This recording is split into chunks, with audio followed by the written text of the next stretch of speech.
Aksi bom bunuh diri di depan Gereja Katedral Makassar, Sulawesi Selatan dikecam banyak pihak. Generasi muda bahkan menyebut tindakan bom bunuh diri tersebut telah melecehkan nilai-nilai kebangsaan.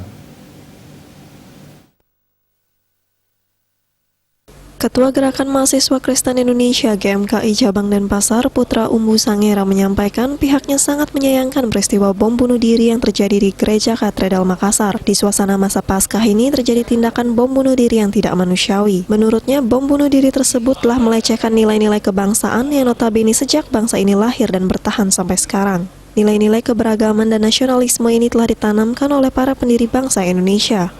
Oleh karena itu, pihaknya mengajak seluruh masyarakat Bali dan Indonesia, khusus di kota Makassar, agar tidak terprovokasi dengan peristiwa ini, serta senantiasa jaga nilai keberagaman dan kebersamaan di kota Makassar. Sementara Kevin Uhaning Geding selaku Ketua Bidang Aksi dan Pelayanan BPC GMKI Denpasar menyampaikan, pihaknya meminta dan mendukung penuh aparat untuk meningkatkan keamanan sehingga umat Kristiani bisa menyambut Hari Paskah dalam suasana aman dan damai. Kartanegara Bali Pos melaporkan.